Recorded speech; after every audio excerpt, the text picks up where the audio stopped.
Podcast excellence since 2005. This is the King of Podcasts radio network, kingofpodcasts.com. In the year 2025, any media that is not online will continue to decline. The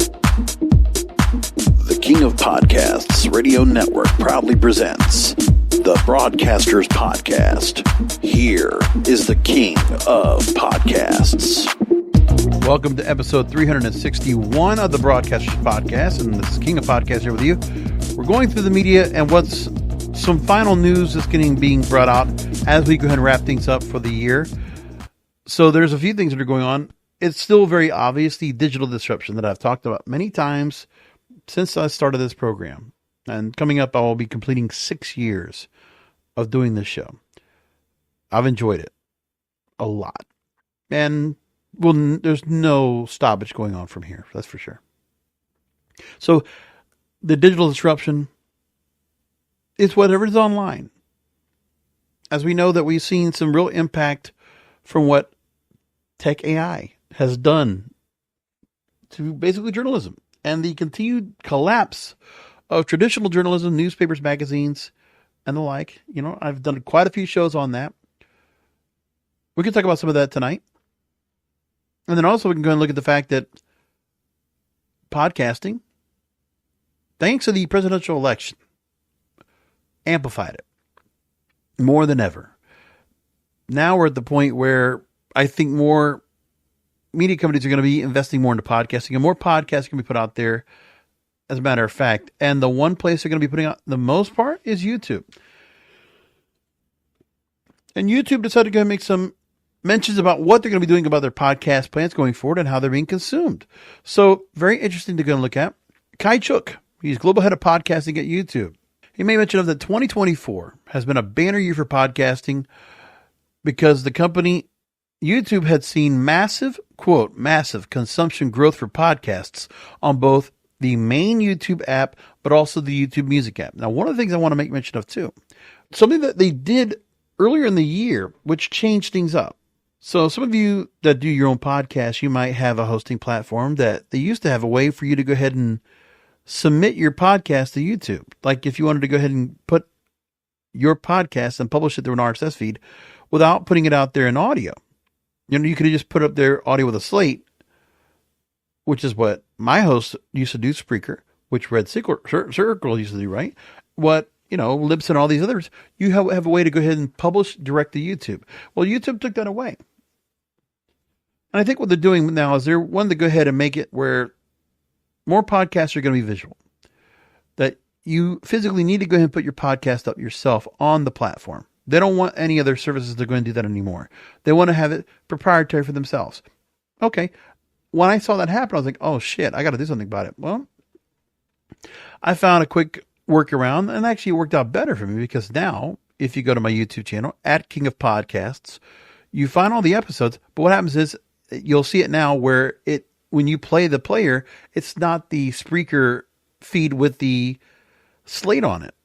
Now it's the actual icon for the episode throughout, and I have captions.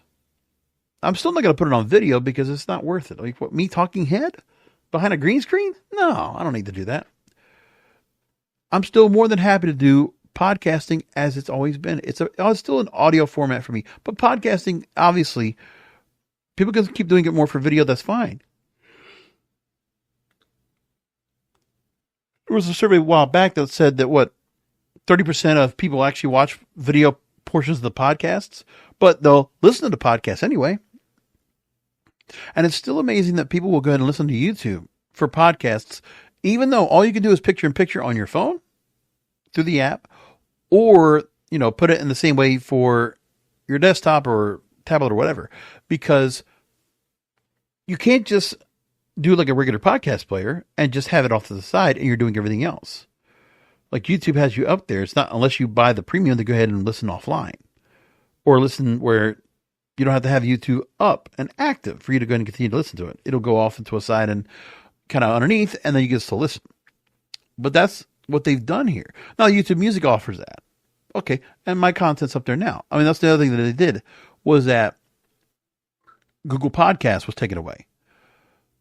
YouTube has obviously positioned himself so that they can be able to take podcasts and put them out there as the most. I don't blame them for that. And look, they can also offer monetization. For me, it's not worked out enough. Like, I'm still trying to reach 500 subscribers. I got like 113 this year. It's so slow. I'm going on it. It was like 300 last year. And I'm at 432 last I checked. And I'm still working on it. I am hoping, my goal is to get 500 subscribers at least by summer 2025. Finally get there after 8 years I think I've been doing this on here on YouTube. Hopefully it'll happen. But then I still need to get my watch hours up. And they're asking for like 1,000 watch hours a month. I'm like, oh, this is impossible. So I'm probably never going to get monetized on YouTube anytime soon. Unless something happens where I get just a big blast of anything. But some of the podcasts that I put out there, maybe they'll generate some viewers and then I'll just get a big boost. Like something on my content will go ahead and hit. Like I've had a couple episodes that hit over 1,000 views on YouTube, which is nice. It's refreshing to see that. I mean, it's tough to try to get that kind of coverage. And, it's not like I'm doing anything more than just audio. Like I'm not doing any video portions at all. Like I'm not doing anything to add any video. Period. Because that's not what I'm all about. I'm still under the audio sense. But YouTube is making it more about, while it's a video platform, they want to support more audio forward content and make listening journeys much smoother and better. So there's a few things we're trying to look at right now at YouTube. Steve McClendon, who's YouTube's product lead for podcasts, says that the focus will include how people discover new shows. They're looking for new ways to improve the experience for users and for podcasters like yourself. That'd be great. If I could find a way to get my podcast out there to be noticed more, there's a lot of them out there. And they're pretty good at suggestions. I mean, they might not be great. Sometimes you're listening to something, you're watching something, and you might be given something that's suggested as like, okay, who's this guy? And it has no views at all.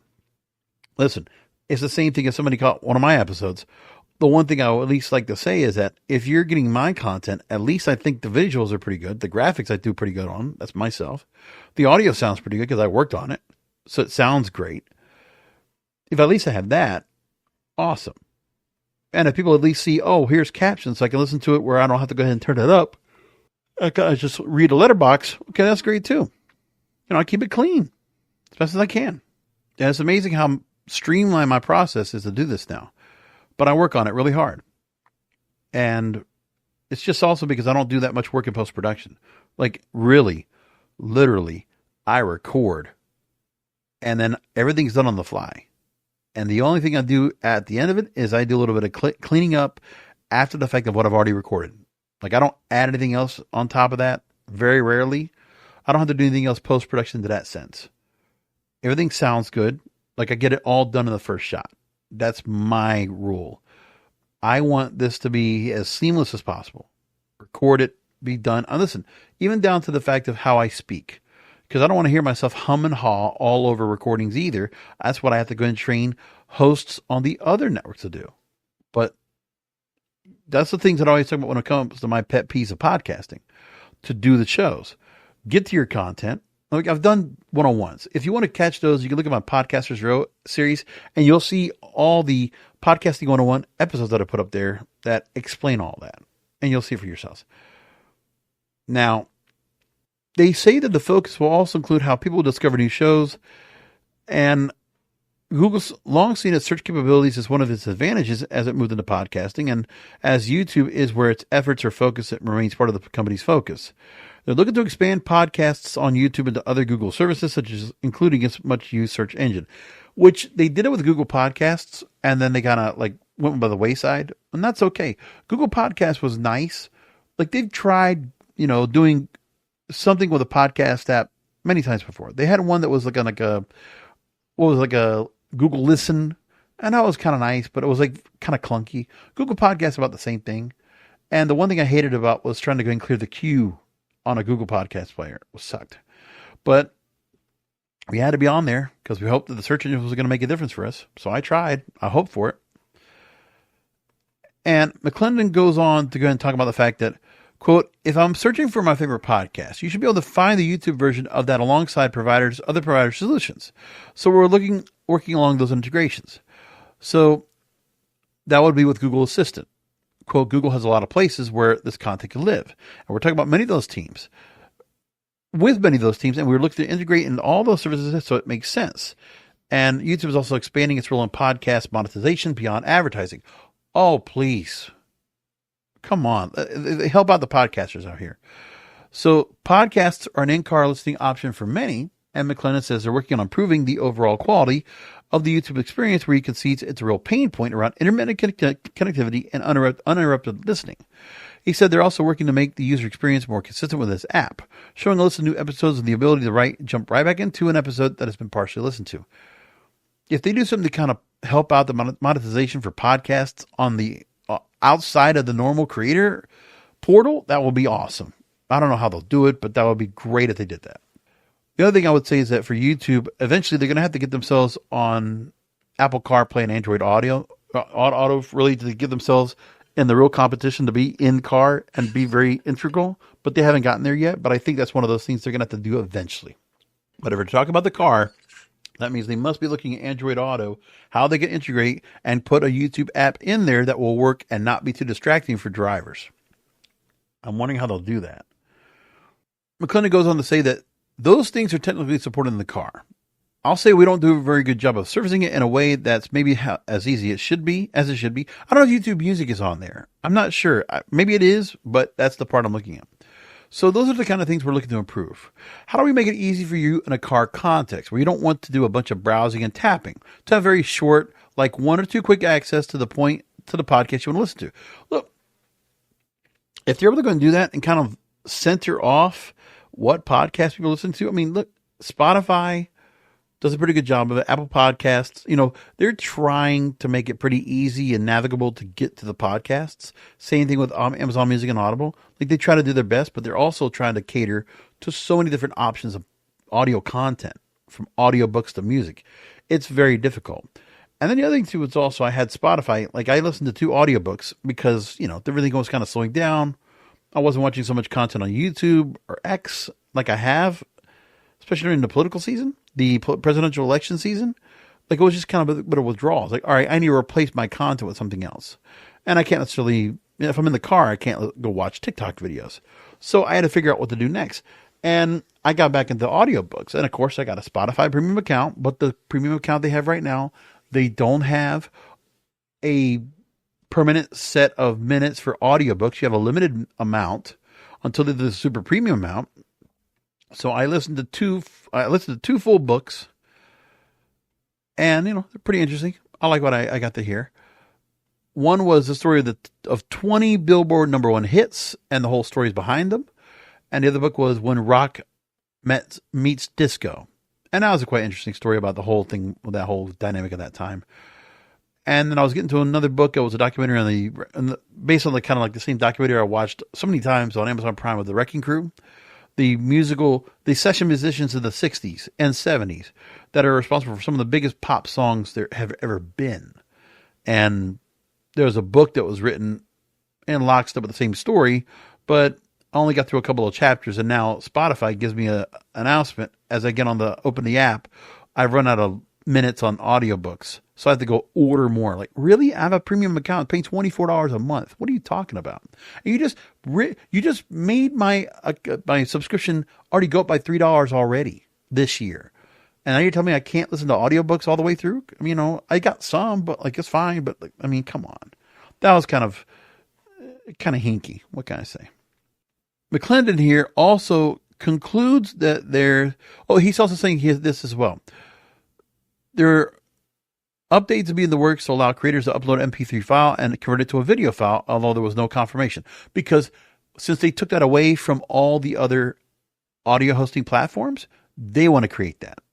Let you have the MP3 file and then you convert it to video. Well, I'll tell you honestly, for me, I haven't had a problem with me just I'm not afraid to go and say it. Look, I use Adobe Express for my graphics. Microsoft Clipchamp. Believe it or not, Microsoft, the built-in Microsoft Clipchamp editor. All I need to do is import the graphic, and I do my clips, which I was using Podveo for audiograms.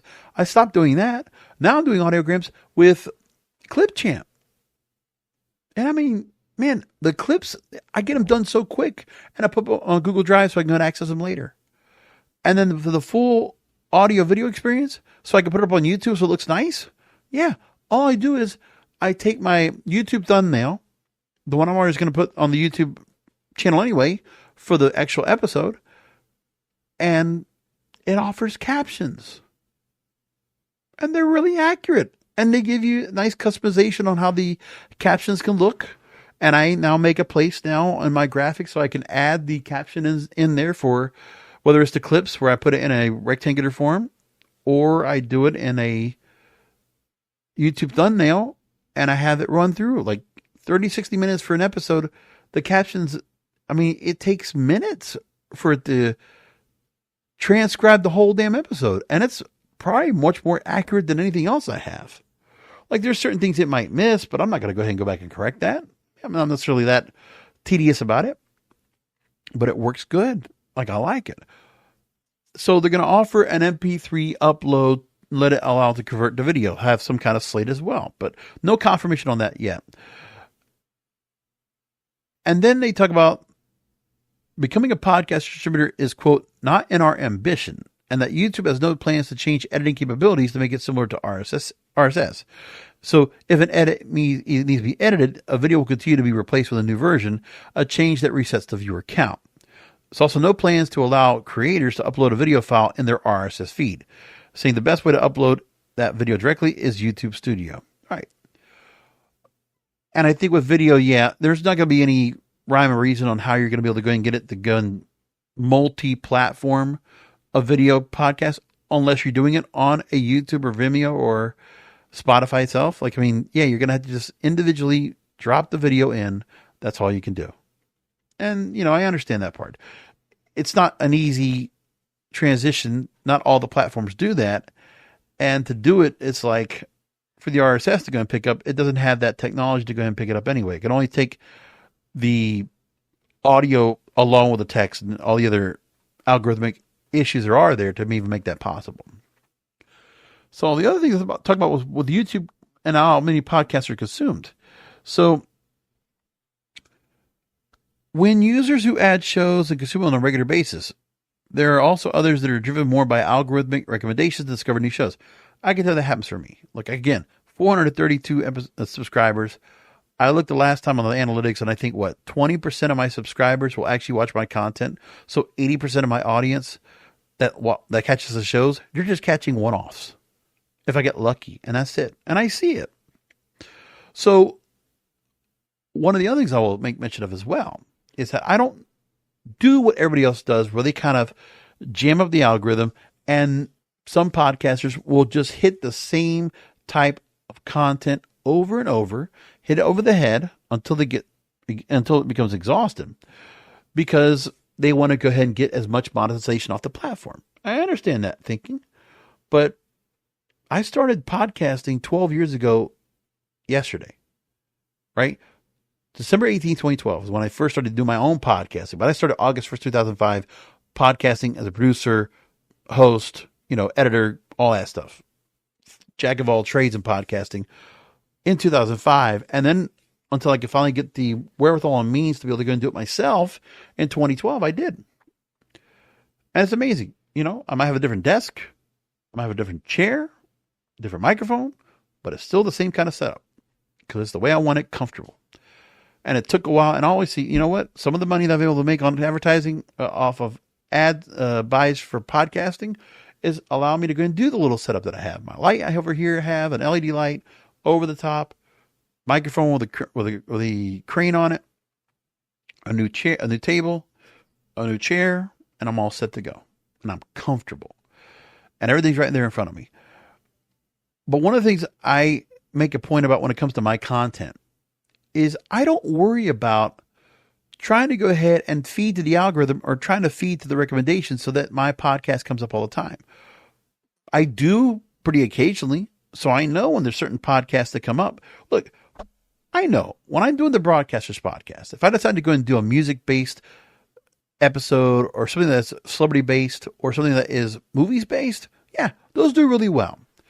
And sometimes the radio stuff that I do which is my bread and butter, yeah, it does pretty well as well.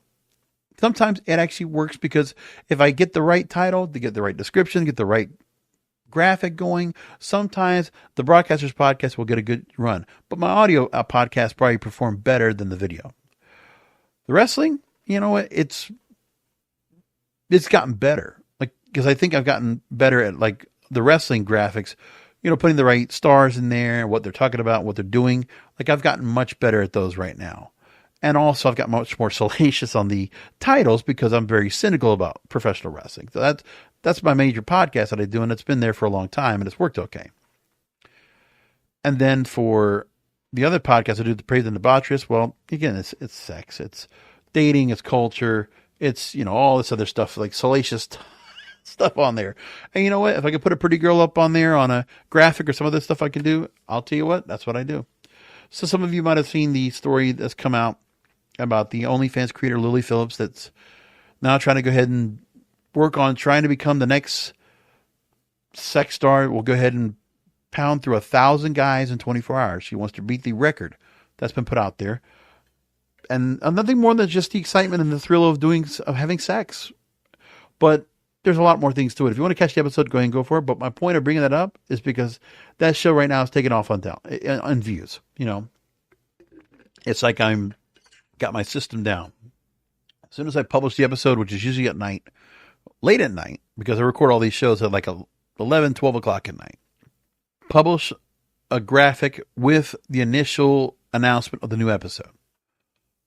And I will set up my audiograms like torpedoes. Okay, I got them ready. I can do it from my phone, wherever, and I can execute, and I can drop those off wherever I want. Okay, drop it on X, drop it on TikTok, put it on Instagram, which will put it on Threads and Facebook. Bam, bam, bam.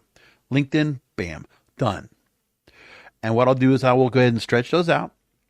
Make sure to drop the YouTube link in there because it's embedded and burned into every graphic I have, along with the website. So I know that people go into the WordPress site. I know that it'll get some numbers up based on what it is and what I'm getting for it. I'll see it in the audio content. And then I will see in the YouTube content, I'll see what's hitting off of that. And sometimes I know when I drop something in there, if I can get it to go, listen, that episode I just talked about right now about Lily Phillips took a minute because it was not taking off yet. And that's what happened to YouTube. I can tell you this as well. It's the trend. So the initial start of the episode, sometimes it doesn't take off right away, which is why the audiograms I set up and I will drop them in strategically over like 36 hours, depending on how many audiograms I do, 3 to 6. If I have 6, I'm dropping them over 2-3 days. And sometimes I might have other content I'll drop in, and then I'll just come back to whatever I have left in the arsenal, drop them, see what happens, and see if I can make the YouTube feed explode with some content. And that's what I'll try to do now. And my subscriber count's gone up, and my viewership's gone up. I'm hitting the right audience. I see what my age demographics are for all these shows, which is good. But like I said, I'll know that the recommendations are being dropped in from YouTube when I see the YouTube the YouTube feed. And I'm looking at YouTube Studio and looking at the content downloads, the views, and I see, oh, the show's picking up. It's taking off. That means somebody got the recommendation down. They're starting to see it. It's starting to get some groundswell, and now it's being picked up. And sometimes I just know what content I put out there that's going to do it. So if I know it's strategic, I'm going to drop it in. But that's me. But I also want to make it where, yeah, those kind of nuggets of content, yeah, I hope that draws people to the rest of my content. Because that's the plan I try to do in this here. And hopefully it means that people will go ahead and catch my content, the other part of my content. Besides, and they'll see, oh, look at all these other shows he does. So there's new content every week. Maybe you'll go ahead and stick around and catch it. That's why I get some subscribers like I do, which is nice. At least I have that. And I have some people that will come back and catch the content, If I'm getting comments, oh, I'm doing really good. If I get an episode that's hitting views and making comments, man, I am easy street. And hopefully it's working out more.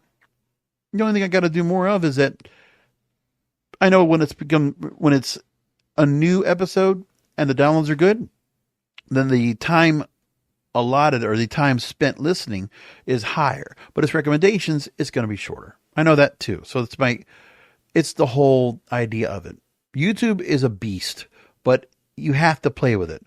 And even though I'm not making money on it, even though I've been on it for years, I'm trying to figure out what they're going to do this year. So getting back to this story, Kai Chuck, who we talked about just a minute ago, the global head of podcasting for YouTube, and we were talking about Steve McLennan, YouTube's product lead for podcasts. Well, Kai Chuck also made mention of that YouTube's recommendations remain algorithm-based with no ability to promote a show based on its editorial whims. So recommendations are tailored for each specific user, and so not everyone can be recommended the same shows. And then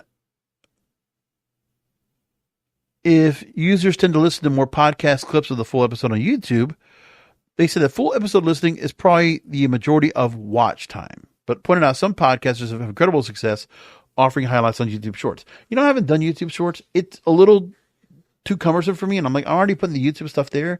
I guess the thing is, the YouTube Shorts and how it puts in there, I don't like the fact that the YouTube Shorts will drag into the same category as the feed of the shows. That's the part I don't want to do. I want to have the playlists be separate of just the full-length episodes. I don't want the audio clips to be dropped in there. So I wish that YouTube Shorts was kind of like an offshoot of YouTube and wasn't part of it. That's just me. I wish YouTube Shorts was just a separate app and its own content there and not integrated. That's personally my feeling on it. Now, this is an important thing for me. So Kai Chuck also talking about they're trying to create a way for creators to make money. A new way. Quote, traditional podcasts, they say here in the story, monetize full episodes, but you know that on YouTube, ads are being served against clips of a show. You're double dipping on the same piece of content, and they target different audiences. You're getting extra impressions that your full episode wouldn't have gotten. So they also make a point of some tips that you should have when it comes to creating your episodes. So take these to mind. There's no need to put a show name in every episode title. Think it might actually confuse viewers. It's better to put it in the thumbnail. So yeah, the thing is, the show name, I don't put it in there at all. No, I leave it just the show title, and then you'll see my logo on the graphic for whichever series it is, and the playlist it's in is kind of set there. The most successful YouTubers do a lot of testing to see which thumbnails work best, doing things like changing color and font. But it's a good idea to use a different episode title on YouTube that is more SEO friendly. Yeah, and the thing is, I use AI. I use Google Gemini for the most part on generating my descriptions and titles. But I input it. I put a lot of input into it because I do a lot of hunting and gathering of content and a lot of what I'm going to put together. And then I direct that AI as best as I can to generate the best content. And trust me, sometimes Gemini doesn't get it exactly right, but a few more times, and I usually get a title and description I'm happy about. It's gotten better, but you do need to work on it. And they also say that cross-promotion on social media and YouTube remains a good way to promote an episode that features guests. Shorts are a great way to do that, including linking to the full episode. Yeah, and I've tried the community tab and all this. Like, it doesn't feel like I'm getting anything from those. So I'm promoting the YouTube channel, but it's for the full-length content. I don't believe it for the shorts. If the shorts were at a different place, I think it.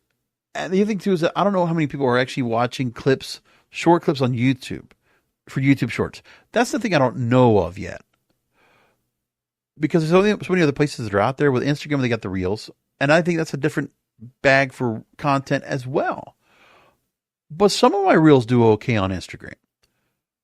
But I get more traction on TikTok for the shorter clips. And I want to say a little bit more on LinkedIn, because LinkedIn's gotten a little bit better on that as well.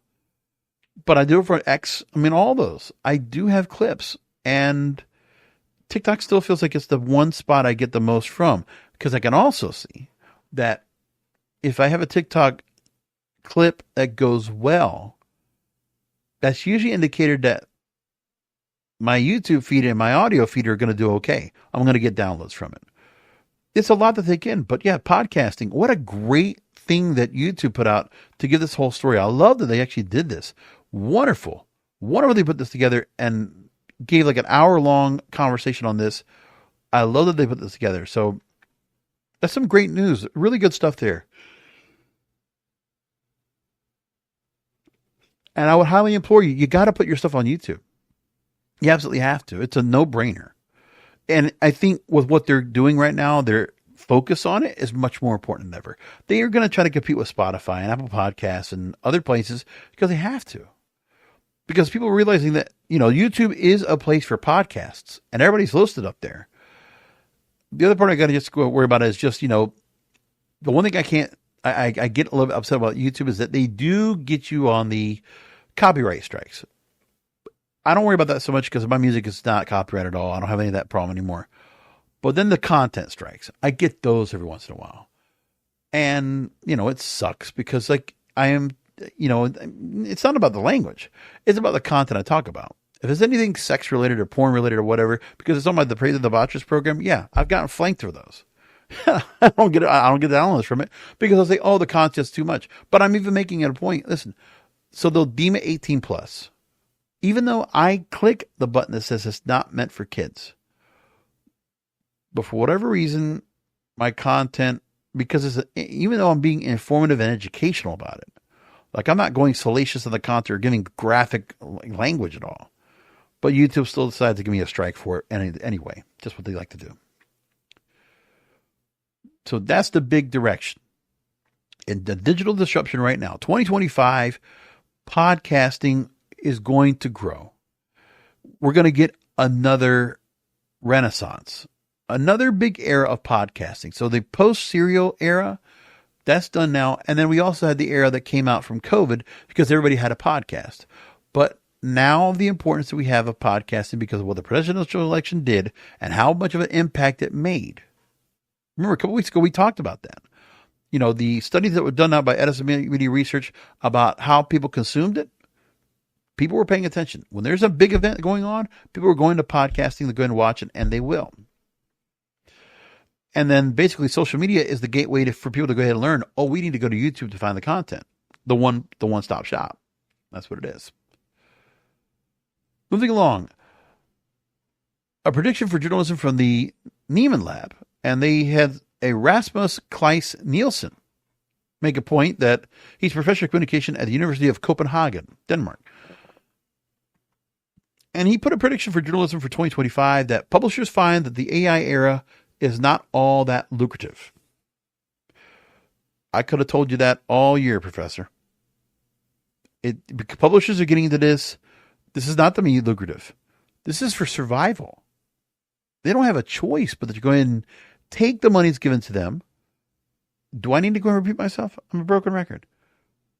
The publishers have to take the money. They're not going to get the government to help. No lawsuits are going to help them out. And as they continue to lose subscribers, lose, staffing, lose resources, and continue to micromanage and cut away, all they're going to have left is their intellectual property. And the money that's being put in here is to keep them sustainable so that the AI companies can go and access their archives, archive all their content, have it all prepared and learned, and then learn basically how to go ahead and do and manage new content. So the AI will go ahead and be able to go and write the stories for said intellectual property because then the tech AI company, since they're already embedded with them, they'll buy them out. Pennies on the dollar. Mark my words. We might see some of that coming up pretty soon. I think next year we might see tech AI actually start taking on publishers and start picking up on intellectual property brands. IP will be the next thing. If it's not this year, it's not 2025, it's 26. But I know that's going to be the next 5 years. We're going to see a lot of newspapers and publishers, a lot of magazines, all those brand names. They're not going to be owned by these media companies. AI, these tech companies are going to buy them out. And they'll be able to run them. And probably run them pretty efficiently. But then the role of journalists in the next 5 years, I'm going to tell you this again. Journalists need to quit thinking about the fact they're going to be the end-all, be-all of the reporting. Yeah, do the reporting, but you're no longer the person writing the story. You're going to input the story, and the AI is going to handle it. They're going to be able to censor. They're going to be able to go ahead and type it out properly, proofread, all of it. Because they'll not understand the language. AI will be trained for that particular IP so well, it will know how to write. It'll remember historical accounts. I mean, imagine the stories that will be written by, like, say, Billboard magazine once they lose themselves. And then, like, some great writers over there at Billboard. But you know what? Imagine if the AI system is able to write stories, and then whatever historical archive content they can have, they could pull out from the archives to reference in a story. They could do that. You can get the AI to do that now. If you want to go and make it for historical context, you could absolutely do that. Imagine they could do that for like anything that's like a chart beat section for Billboard. And they can say everything about the charts, and they can find out all the calculations and all the historical records, all that. It can figure it out. And it'll be able to list it out in the story. And all they need is somebody to go and come in, airs the data entry, hunter gathering, drop into the AI, let it generate it. And that's it. Now, the professor goes on to say that at the moment, he says that no technology companies are interested in paying for their content. So there's no doubt welcome incremental revenue. You can call it lucrative in the sense of having a fat margin, as OpenAI is almost certainly paying for content that was already being produced. But one of the companies that was part of the new OpenAI deal, Dotdash Meredith, is on course to generate $1.5 billion in revenues in 2024, more than a third of it from print. So the OpenAI deal is equal to about 1% of the publisher's total revenue. If it strikes you as low, OpenAI's deal with Axel Springer is worth about $10 million a year, while worth under 1% of Springer's media revenues.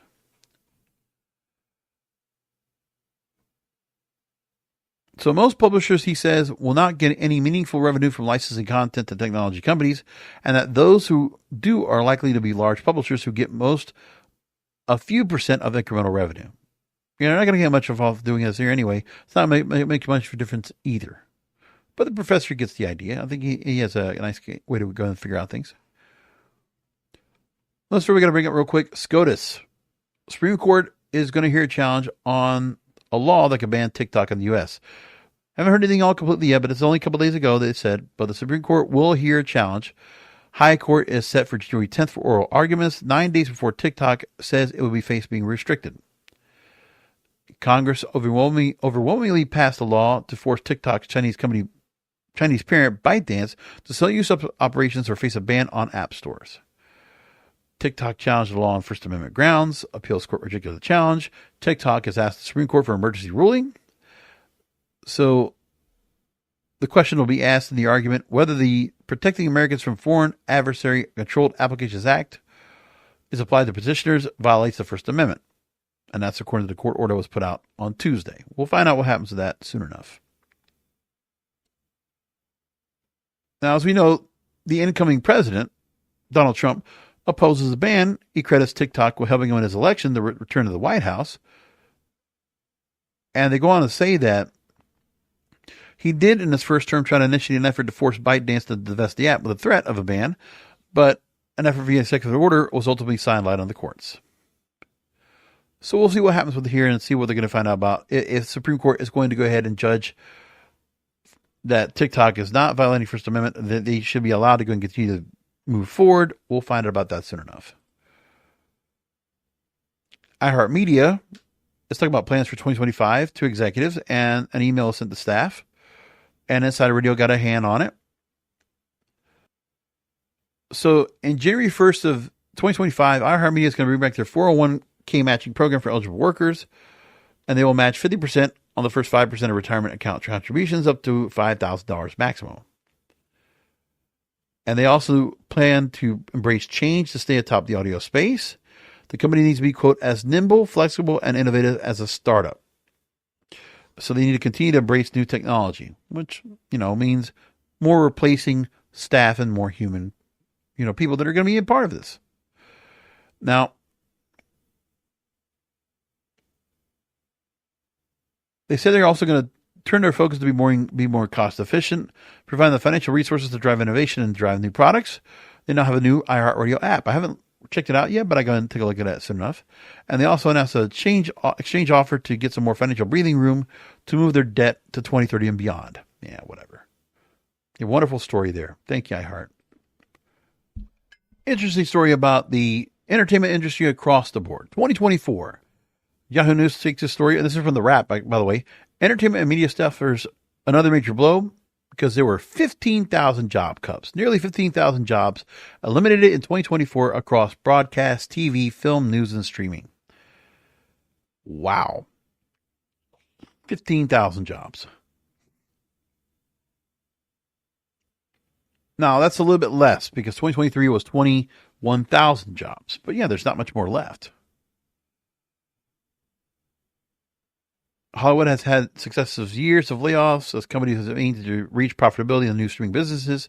Jobs have been shed from declining new linear businesses as the former cable giants have now wound down new programming. By the way, I still see that MSNBC and CNN, their ratings are still bad, and people have not recovered going back to their channels after the presidential election. So there's going to be some cuts going there. We know there's the Paramount Skydance merger that's coming aboard. That's also going to create some cuts. Like there's a lot more left to go. Consolidation is also going to be coming ground, so companies are going to start slimming down. We know that the news business has gone from ongoing decline. Traditional print has collapsed. Advertising fleeing to digital partners like Google, Facebook, Instagram, and YouTube. And digital media companies like BuzzFeed and Vice have suffered layoffs. And the shifting business model has decimated local news and proved challenging for magazine and print companies like Condé Nast and Hearst. Ironically, they're taking money from OpenAI, right? Or Perplexity.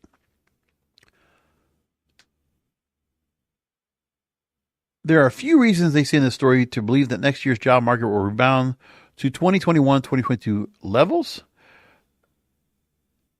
The idea is the new normal for the media world. This is the legacy corporate media of the world, the establishment, to continue to see thousands of layoffs every year. And they're right. They're right about it. That's it. It's going to continue to go on, which is why the internet is more the place to go. You got to go and find your way to go and monetize there more than you can ever before. Now, there's an interesting story that's come out. There's a movie coming out called The Brutalist. It's a 3-hour, 35-minute movie. That's the runtime. So when the movie comes out on December 20th, this movie is going to come out with this. They're going to offer a 15-minute break in the middle of the movie, dividing the film's 2 chapters, The Enigma of Arrival and The Hardcore of Beauty. So you're going to get 15 minutes in this particular story. Wow. So people are asking, what would you do with the free time if you get to do that? But my question is, why don't we get this all together? 15-minute intermissions would be great for some of these 3-hour movies. Listen, Oppenheimer, Killers of the Flower Moon, let's say some of these Marvel movies we had out here, like maybe like a Mission Impossible. Some of those movies that are going past 2.5 hours, going 240, 245, 3 hours. Dune absolutely needed an intermission. 15-minute intermission would be fantastic. And I think that should be something that they really consider to go back to now. I think those days they don't have to worry about that anymore. It's changed. Because obviously movies are going past 2-hour runtimes. Because part of it is they don't think about the fact that the exhibition for the movie theaters, getting a little bit longer gives you a little more bang for your buck. But at home, sure, you're not worried about the fact that, people can go move along and they can stop whenever they want. It's not the way I want it, but like to be able to watch and have a little bit of intermission, I still like that idea. That would be nice. Just thought I'd bring that up as well.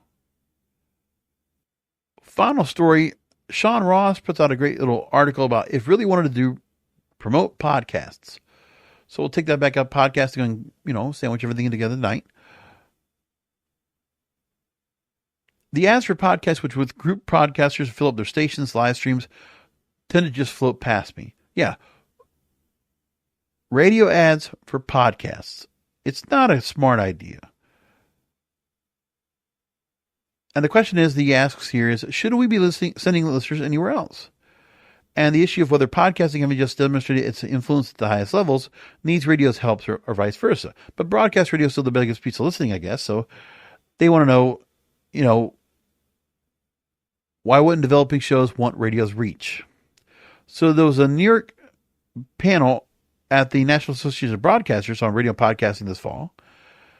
We talked about that, right? Trying to clear podcasts on co-owned news talk stations would be a cram down. Streaming ads are the things they want, but it does feel as if shows are being promoted into the abyss. Should we be selling more than all your favorite podcasts? When you're talking about the iHeart and Odyssey apps. And that's a collection listeners may not make from radio promos, current, more generic references to podcasting overall. If the goal is to send a listener to a radio app, not YouTube or Spotify, and ensure that the next choice music is music for your station, wouldn't talking about hit shows drive more traffic? And then other questions he asked about promoting developing shows. Should there be a podcast of the week? Could somebody be mining for audio for show prep? Are there roles for other podcast hosts on broadcast radio? Among other things. So these are the kind of things that are like very interesting and curious to go and look into. But look at that.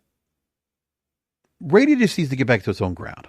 Like, it's really not that hard for them to go and get themselves back to where they need to be. Just like a week ago, 2 weeks ago, I talked about it.